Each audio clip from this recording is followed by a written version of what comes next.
नमस्कार दर्शक बंधु शुभ सकाळ आज हूँ 18 डिसेम्बर बुधवार आज रही देश विदेश राज्यर 20टी गुरुत्वपूर्ण खबर जहां आपण माने केवल 10 मिनिट समय दे देखिपारे ता पूर्व आपण मान गोटे छोटिया अनुरोध भिडियोटी को लाइक करी कमेंट रे आपण जिलार ना लिखिदेवे ता सहित मुख्यमंत्री बड़ घोषणा डिसेम्बर मासरे बदलुची सब किछि नियम एवं नुआ वर्ष रे किछि बढ़िबो ता सहित सुभद्रा योजना राशन कार्ड भत्ता टंका एमिति अनेक 20टी गुरुत्वपूर्ण खबर अछि चलंतु कोन रहिछि आजर खबर ता ऊपर नजर पकाइबा नंबर 1 आजिठारु आरंभ हेबो श्रीमंदिरर रत्न भंडार मरामती कार्य 3 मास मध्यरे समस्त काम सारिया पई लक्ष्य रखिछि जेउति पई समस्त प्रस्तुति मध्ये शेष होइछि खबर अनुसार भार बांधिबा लुहा पाइप अन्यान्य सरंजाम मध्ये प्रस्तुत रखिछि एएसआई एवं 2 दिन मध्यरे भार बांधिबा कार्य चून छड़ा कार्य आरंभ हेबो ता सहित मध्ये एमिति कार्य 5 घंटा प्रतिदिन लागिबो तबे रत्न भंडार मरामती परे पुणी गणति मणति हेबो बोली कुहा जाउछि सुभद्रा योजना को नहीं आसला बड़ अपडेट आउ 5-6 दिन भितर सुभद्रा टंका मिलवा थिला बड़ दिन में बड़ भेटी देते उपमुख्यमंत्री किंतु कह जे एथर प्रथम किस्तर चतुर्थ पर्याय सुभद्रा टंका आसब नहीं वर्तमान जांच प्रक्रिया चली चतुर्थ पर्याय टंका को स्थगित रखा एने उपमुख्यमंत्री प्रभाती परिड़ा सूचना देते डिसेम्बर 25 सुभद्रा योजना प्रथम किस्त तृतीय पर्याय टंका मिल नहीं तेणु यह पूर्व हिताधिकारी माने ई-केवाईसी କରିବା ଦରକାର କିଛି ବାୟୋମେଟ୍ରିକ ई-केवाईसी पेंडिंग ଅଛି ପାଖାପାଖି 5 ଲକ୍ଷ ଲୋକଙ୍କର ମଧ୍ୟ ଏବେ ପେଣ୍ଡିଂ ଅଛି ତାକୁ ତୁରନ୍ତ ସାରିଲେ ଡିସେମ୍ବର 30 ତାରିଖ ସୁଦ୍ଧା ସମସ୍ତ ଯାଞ୍ଚ ସରିବା ପରେ ନୂଆ ବର୍ଷରେ ନୂଆ ଭେଟି ଦେବେ ବୋଲି ସରକାର କହୁଛନ୍ତି ଆଉ ଏଥର ଦ୍ୱିତୀୟ କିସ୍ତି ମାର୍ଚ୍ଚ 8 ତାରିଖ ଅର୍ଥାତ ମହିଳା ଦିବସ ଦିନ ପାଇବେ ବୋଲି କୁହାଯାଉଛି जोगाण विभाग सहित एग्रीमेंट करुनथिबा मिलर को कड़ा चेतावनी देले राजस्व मंत्री मिलर को नाली आखि देखाइले राजस्व मंत्री धान किनिया पई जिला जोगाण सहित एग्रीमेंट करुनथिबा मिलर को कड़ा चेतावनी देइछन्ति राजस्व मंत्री सुरेश पुजारी आज दिनिकिया नवरंगपुर गस्तरे जाई मिशन शक्ति सम्मेलन कक्षरे राजस्व विभाग और धान किणा प्रक्रिया समीक्षा बैठक रे एभली चेतावनी देइछन्ति मंत्री एणिकी रोड बिल्डिंग किंबा कंक्रीट रास्तार क्वालिटी चेक पई आउ अधिक समय लागिबो नाही एतर क्वालिटी चेकिंग पई आसिला मोबाइल लैबोरेटरी इंस्पेक्शन यूनिट एही मोबाइल यूनिट वेहिकल को मध्य पताका देखाई शुभारंभ करिसेंती पृथ्वीराज हरिचंदन ता सहित मध्य कुहा जायछि जे ए सब क्वालिटी चेकिंग हेबो 5 वर्ष रे 4 कोटी 26 लाख खर्च करिवे सरकार पायलट प्रोजेक्ट भाबे मंगलवार दिन गोटिए मोबाइल भ्यान शुभारंभ होईछि जहा फल रे कोनोसी काम होउछि कोन होउछि सब किछि चेकिंग होई परिबो क्वालिटी टी ब्रिज बंद हेबो तेबे मकर मेला पई टी ब्रिज रे गाड़ी चलाचल बंद रहिबो टी ब्रिज रे जनवरी 14 रु 16 जाए सकाळ 7टा रु राति 9टा पर्यंत गाड़ी चलाचल संपूर्ण मना कराइछि मकर मेला पई जनवरी 14 रु 16 जाए प्रबल भिड़ लागिताए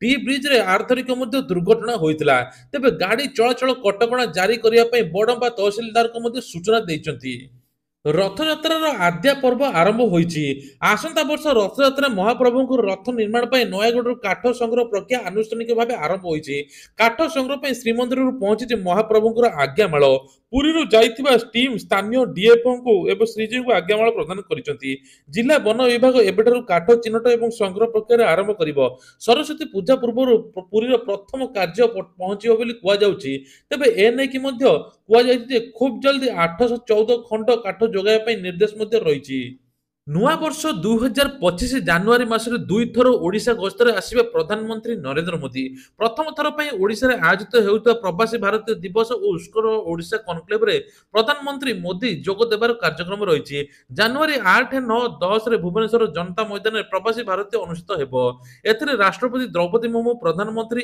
ଏବଂ ସମେତ ଅନ୍ୟାନ୍ୟ ଦେଶ ବିଦେଶର ବିଶିଷ୍ଟ ନେତା ବ୍ୟକ୍ତି ଆସିବେ ତା ସହିତ ଜାନୁଆରୀ 28 29 ରେ ଉଷ୍କର ଓଡ଼ିଶା କନକ୍ଲେଭରେ ମଧ୍ୟ ପ୍ରଧାନମନ୍ତ୍ରୀ ଯୋଗ ଦେବାର ରହିଛି ତେବେ ଏ ନେଇ କି मुख्यमंत्री मोहन चरण माझी एक कार्यक्रम में सूचना देइछन्ती ता सहित मध्ये सेही समय किछि गरीब लोक पय एवं किछि किछि नुवा योजना हेउ बोली कुआ जाउची जहा सेही दिन को अपेक्षा करिसेंती सारा ओडिसावासी वन कर्मचारी को सशक्त करिया पय बंदूक धराइबे सरकार विचार करूछन्ती तबे कुआ जाउची एबे पायलट प्रोजेक्ट भाबे सिमिलीपाण राउरकेला एआई कैमेरा लागिछि शिकारक असामाजिक कार्यकलाप गतिविधि को नजर रखिया पय एई कैमेरा लगा जायछि एई कैमेरा शिकारी ऊपर तीक्ष्ण नजर रखुछि जंगल अंचल दे जाउ ଯାଉଥିବା ରେଳ ଲାଇନରେ ଅସାମାଜିକ ବ୍ୟକ୍ତି ଗତିବିଧିକୁ ନଜର ରଖିବା ପାଇଁ ଏଆଇ କ୍ୟାମେରା ଲଗାଯାଇଛି। ଅନ୍ୟ ଜାଗାରେ ବି ଲଗାଯିବ ବୋଲି କୁହାଯାଉଛି। ଜଙ୍ଗଲ ଭିତରେ ଅସାମାଜିକ କାର୍ଯ୍ୟ ରୋକିବା ପାଇଁ ଏହି କ୍ୟାମେରା କାମ କରିବ। ଏହା ସହିତ ବନ ବିଭାଗ କର୍ମଚାରୀ ଅଧିକ ସଶକ୍ତ କରିବା ପାଇଁ ସେମାନଙ୍କୁ ବନ୍ଧୁକ ଧରାଇବା ପାଇଁ ସରକାର ମଧ୍ୟ ଚିନ୍ତା କରୁଛନ୍ତି। ତେବେ ଖସୁଛି ପାରଦ, ବଢୁଛି ଶୀତ। ରାଜ୍ୟରେ ଗଲା କିଛି ଦିନ ହେବ ଅନୁଭୂତ ହେଉଛି ଅସହ୍ୟ ଝାଳ। କଳାହାଣ୍ଡି, କଟକ, କନ୍ଧମାଳ, କେଉଁଝର ହଠାତ୍ ମାଡ଼ି ଆସିଥିବା ଥଣ୍ଡାରେ ସାରା ରାଜ୍ୟ 4 ଡିଗ୍ରୀରୁ ଖସି ଆସିଲାଣି ପାରଦ। କିଛି କିଛି ସ୍ଥାନରେ ତ ତୁଷାରପାତ ହେଲାଣି। ରାଜ୍ୟରେ ପ୍ରାୟ ସପ୍ତାହ ଧରି ଜାରି ରହିଛି ଶୀତ ଲହରୀ। ତେବେ ଏ ନେଇକି ମଧ୍ୟ ପାଣିପାଗ ବିଜ୍ଞାନ ଦ୍ୱାରା ସୂଚନା ମିଳିଛି। ଆଗାମୀ 10 ଦିନ ଯାଏ ମଧ୍ୟ ଏଭଳି ହେବ ବୋଲି କୁହାଯାଉଛି। ସାଇବର ଲୁଟରେ ଦେଶରେ ପାଖାପାଖି 6 କୋଟିରୁ ଅଧିକ ଲୋକଙ୍କ ସହିତ ହୋଇଛି। ସାଇବର ଲୁଟରେକୁ ରୋକିବା ପାଇଁ ସରକାର 80 ଲକ୍ଷ ମୋବାଇଲ ନମ୍ବର ବ୍ଲକ କରିଛନ୍ତି। ତା ସହିତ ମଧ୍ୟ ଆଉ କେବେ ବି ସାଇବର ଲୁଟରେ ଠକି ପାରିବେ ନାହିଁ। ଯଦି ଆପଣ କୌଣସି ଲିଙ୍କ ଆସୁଛି ବା ମେସେଜ ଆସୁଛି ତୁରନ୍ତ ନ କ୍ଲିକ୍ କରିବା ପାଇଁ ମନା କରୁଛନ୍ତି। ତା ସହିତ ବିଭିନ୍ନ ଫେଷ୍ଟିଭାଲ, ବିଭିନ୍ନ ନୂଆ ବର୍ଷ ଏବଂ କ୍ରେଡିଟ୍ କାର୍ଡ ଆରମ୍ଭ କରି ଡେବିଟ୍ କାର୍ଡ, ଶୁଭ ଯୋଜନା, ଯେକୌଣସି ଯୋଜନା ସବୁ ସେଥିରେ ଟାର୍ଗେଟ କରୁଛନ୍ତି। ତେଣୁ ଆପଣଙ୍କୁ କଲ୍ ଆସିବ ବା ଯେକୌଣସି ଲିଙ୍କ ଆସିବ ଆପଣ ତୁରନ୍ତ 1930 କଲ୍ କରି କମ୍ପ୍ଲେନ କରିବେ ବୋଲି ସରକାର ମଧ୍ୟ କହୁଛନ୍ତି। ରାଜଧାନୀ ଭୁବନେଶ୍ୱରରେ ଆପାର୍ଟମେଣ୍ଟରୁ ଚୋରି, ଡକାୟତି ଏବଂ ରାହାଜାନୀ ଅପରାଧିକ ଘଟଣାରେ ବୃଦ୍ଧି ପାଉଥିବା ବେଳେ ଅପରାଧ ସମ୍ପର୍କୀୟ ଘଟଣାରେ ସମ୍ପୃକ୍ତ ଥିବା ବ୍ୟକ୍ତିମାନଙ୍କୁ କାବି କରିବା ପାଇଁ ଏବେ ସ୍ୱତନ୍ତ୍ର ପୋଲିସ ଟିମ୍ ଗଠନ ହୋଇଛି। ଭୁବନେଶ୍ୱର ଡିସିପି ପିନାକ ମିଶ୍ର ଏନେଇ ଗଣମାଧ୍ୟମକୁ ମଧ୍ୟ ସୂଚନା ଦେଇଛନ୍ତି। ଆଉ ଭୁବନେଶ୍ୱରରେ ଚୋରି ହେବ ନାହିଁ। ଏବେ ସ୍ପେଶାଲ ଟିମ୍ ଜଗି ରହିଛି। ବଛା ବଛା ପୋଲିସକୁ ଟିମ୍ ଗଠନ କରିଛି। ରାତି ତମାମ ଚେକିଂ, ବ୍ଲକିଂ ମଧ୍ୟ ହେଉଛି। ନାକାବନ୍ଦୀ ମଧ୍ୟ କରୁଛି, ଯାହାଫଳରେ ଲୁଟେରାକୁ ଗିରଫ ହେବ। ତା ସହିତ ମଧ୍ୟ କୌଣସି ଦୁର୍ନୀତି କାମ ଚାଲିବ ନାହିଁ ଓଡ଼ିଶାରେ। ଏନେଇକି ମଧ୍ୟ ମୁଖ୍ୟମନ୍ତ୍ରୀ ଘୋଷଣା ମଧ୍ୟ କରିଛନ୍ତି। ଚଳଚ୍ଚିତ୍ର ଜଗତରୁ ଆସିଛି ଏକ ବଡ଼ ଖବର। ଓଡ଼ିଆ ଚଳଚ୍ଚିତ୍ର ନିର୍ମାତା, ଅଭିନେତା, ବିଶିଷ୍ଟ ଲେଖକ, ଅଧ୍ୟାପକ ସୁନ୍ଦର କୁମାର ଖୁଣ୍ଟିଆ ଆଉ ନାହାନ୍ତି। ବୟସରେ ଶ୍ରୀ ଖୁଣ୍ଟିଆ ପରଲୋକ ଗମନ କରିଛନ୍ତି। କଟକର ଲିଙ୍କ ରୋଡ ସ୍ଥିତ ବିହାରରେ ସୂର୍ଯ୍ୟ ବିହାରରେ ଖୁଣ୍ଟିଆଙ୍କ ଆଜି ସକାଳେ ଶେଷ ନିଶ୍ୱାସ ତ୍ୟାଗ କରିଛନ୍ତି। ଚିହ୍ନା ଅଚିହ୍ନା, ଦେଖ ଖବର, ରକ୍ ନଜର ପରି ଫିଲ୍ମ ନିର୍ମାଣ କରି ଦର୍ଶକଙ୍କୁ ପରିଚିତ ହୋଇଥିଲେ। ସୁରେନ୍ଦ୍ର ବିୟୋଗ ପରେ ଓଡ଼ିଆ ଚଳଚ୍ଚିତ୍ର ଜଗତ ପାଇଁ ଏକ ବଡ଼ ଝଟକା ବୋଲି କୁହାଯାଉଛି। କୋହଳ ହେବ ଓଡ଼ିଶା ପୋଲିସରେ ଡ୍ରାଇଭରଙ୍କ ନିଯୁକ୍ତି ବୟସ ସୀମା। ଏନେଇକି ନିର୍ଦ୍ଦେଶ ଦେଇଛନ୍ତି ମାନନୀୟ ହାଇକୋର୍ଟ। ନିୟୋଜିତ ନିଯୁକ୍ତି ପ୍ରକ୍ରିୟା ନ ହୋଇଥିବାରୁ ବୟସ କୋହଳ ପାଇଁ କୋର୍ଟରେ ଆବେଦନ ହୋଇଛି। ଶେଷ ଥର ପାଇଁ 2021 ମସିହାରେ ପ୍ରଥମ ଥର ପାଇଁ ବାହାରିଥିଲା ନିଯୁକ୍ତି ବିଜ୍ଞପ୍ତି। ଏହାପରେ ଚଳିତ ବର୍ଷ ଅକ୍ଟୋବର 7 ତାରିଖରେ ପୋଲିସ ଡ୍ରାଇଭର ନିଯୁକ୍ତି ପାଇଁ ବିଜ୍ଞପ୍ତି ବାହାରିଥିଲା। 405 ପଦ ପାଇଁ ଜାରି ରହିଛି। ବିଜ୍ଞପ୍ତିରେ 1/1/2024 ସୁଦ୍ଧା ବୟସ 23 ବର୍ଷ ଧାର୍ଯ୍ୟ କରାଯାଇଥିଲା ବୋଲି କୁହାଯାଉଛି।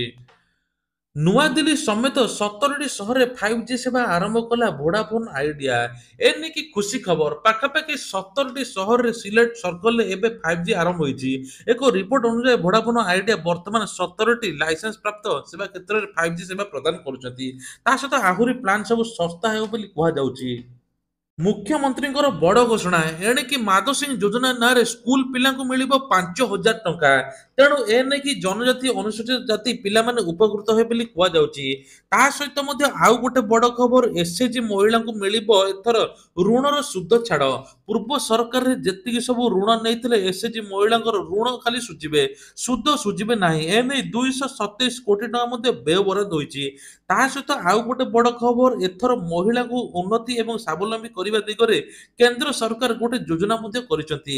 ତେବେ ଓଡ଼ିଶାଠୁ ହେଉ ଯେକୌଣସି ଷ୍ଟେଟରେ ଆପଣ ତାଲିମ ଯଦି ନେବେ, ସିଲେଇ ଶିକ୍ଷା ତାଲିମ ନେବେ, ପର ଡେ 500 ଟଙ୍କା ସହିତ ମାସକୁ 15,000 ଟଙ୍କା ପାଇବେ। ତା ସହିତ ତାଲିମ ସରିବା ପରେ ଆପଣମାନେ 1.5ରୁ 2 ଲକ୍ଷ ଋଣ ନେଇ ନିଜେ ମଧ୍ୟ ବିଜନେସ କରିପାରିବେ। ତା ସହିତ ଉଦ୍ୟୋଗୀ କାର୍ଡ ବନେଇ ଆପଣ ଲୋନ ନେଇପାରିବେ। ଆଉ ଗୋଟେ ମଧ୍ୟ ବଡ଼ ଖବର, ଚାଷୀମାନେ ଏଥର ପାଇପାରିବେ 2 ଲକ୍ଷ ପର୍ଯ୍ୟନ୍ତ ବନ୍ଧକ ମୁକ୍ତ ଋଣ। ଏ ନେଇ ସରକାର ମଧ୍ୟ ଘୋଷଣା କରିଛନ୍ତି। ଆରବିଆଇ ମଧ୍ୟ ଗାଇଡଲାଇନ ତେବେ ଜାରି କରିଛି।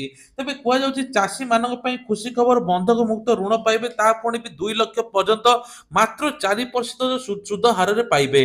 ଆଉ ଅକ୍ଟୋବର ମାସରେ ଯୋଉ ପିଏମ କିଷାନ ଟଙ୍କା ମିଳିଥିଲା 18ତମ କିସ୍ତି, ଏଥର 19ତମ କିସ୍ତି ଫେବୃଆରୀ ମାସରେ ମିଳିବା ପାଇଁ ଯାଉଛି ମଧ୍ୟ କହିଛନ୍ତି। ଏଥର ମଧ୍ୟ ଜନ ଆରୋଗ୍ୟ କାର୍ଡ ଏବଂ ଗୋପବନ୍ଧୁ କାର୍ଡ ବୋଲି ମିଳିବ ଏଥର 3 କୋଟି ଲୋକଙ୍କୁ ବୋଲି କୁହାଯାଉଛି। ଓଡ଼ିଶାରେ 3 କୋଟି ଲୋକ ଉପକୃତ ହେବେ, ଯାହାଫଳରେ ଏହି କାର୍ଡ ମାଧ୍ୟମରେ 27,000 ମେଡିକାଲରେ ଚିକିତ୍ସା ହେବା ସହିତ ଆପଣଙ୍କ ମାନଙ୍କୁ ପୁରୁଷ ମାନଙ୍କୁ 5 ଲକ୍ଷ ଟଙ୍କା ଏବଂ ମହିଳା ମାନଙ୍କୁ 10 ଲକ୍ଷ ଟଙ୍କାର ବୀମା ମଧ୍ୟ ରହିଛି। ଶ୍ରୀମନ୍ଦିର ପ୍ରଶାସନଙ୍କର ବଡ଼ ଖବର। ଏବେ କୁହାଯାଉଛି ଯେ ବାହାରେ ମିଳୁଥିବା ଖଜା ଅପମିଶ୍ରଣ ଆଉ ବାହାରେ ମିଳୁଥିବା ଖଜା କେବେ ବି ମହାପ୍ରସାଦ ନୁହେଁ।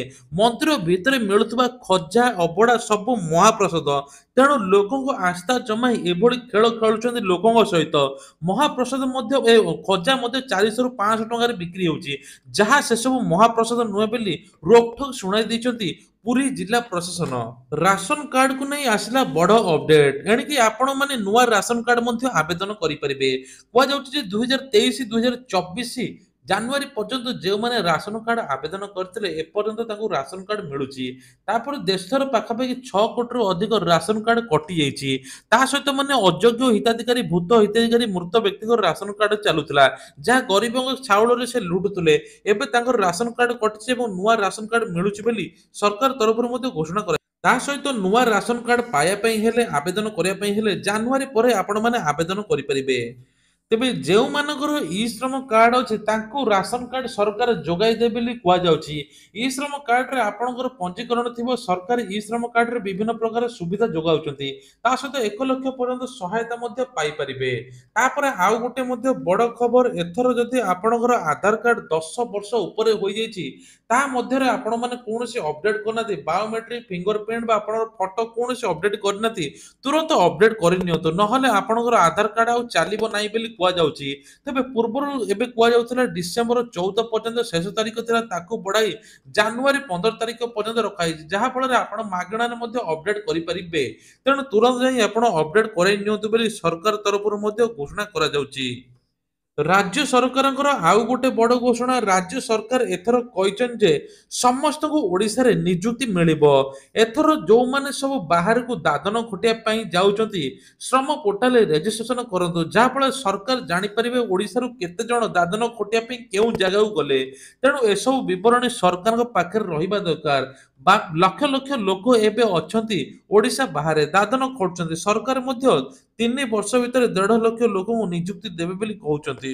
ଭତ୍ତା ଟଙ୍କାକୁ ନେଇ ଆସିଲା ବଡ଼ ଅପଡେଟ୍। କୁହାଯାଉଛି ଯାଜପୁରରେ 894 ଜଣ ଭେଣ୍ଡିଆ, ତା ସହିତ ମଧ୍ୟ ଅଲଗା ଅଲଗା ସବୁ ଜିଲ୍ଲା ମାନଙ୍କରେ କିଛି ଭେଣ୍ଡିଆ ପୂର୍ବ ସରକାର ଥିବାବେଳେ ନିଜର ବୟସ ବଢାଇ ଜାଲ ସାର୍ଟିଫିକେଟ କରାଇ ଭତ୍ତା ଟଙ୍କା ହାତଉଥିଲେ। ଯାଜପୁରରେ କେବଳ 90 ଲକ୍ଷ ଟଙ୍କା ଭତ୍ତା ଟଙ୍କା ହାତେଇଛନ୍ତି, ଯାହାର ଏବେ ତଦନ୍ତ ମଧ୍ୟ କରୁଛନ୍ତି। ତେବେ କୁହାଯାଉଛି ଏଗୁଡ଼ା ତଦନ୍ତ ଶେଷ ହେବା ପରେ ସରକାର ପ୍ରତିଶ୍ରୁତି ମୁତାବକ ଭତ୍ତା ଟଙ୍କା ଜାନୁଆରୀ ମାସରେ 3,500 ଟଙ୍କା ସରକାର ଦେବେ ବୋଲି କୁହାଯାଉଛି। ତେଣୁ ଆପଣମାନଙ୍କୁ ଏବେ ଅପଡେଟ୍ କରାଯାଉଛି, ଯଦି ଆପଣମାନେ ଭତ୍ତା ଟଙ୍କା 3,500 ପାଇନାହାନ୍ତି ଖୁବ୍ ଜଲ୍ଦି ପାଇବେ ବୋଲି କୁହାଯାଉଛି। ତା ସହିତ ଆଉ ଗୋଟେ ବଡ଼ ଖବର, ଏଥର ସମସ୍ତ ସରକାରୀ ଖାତା, ସରକାରୀ କାର୍ଯ୍ୟ ଏବଂ ଦୋକାନ ମାନଙ୍କରେ ସବୁ ହୋର୍ଡିଂ ଲାଗିଥିବ, ସବୁ ଓଡ଼ିଆରେ ଲାଗିବ।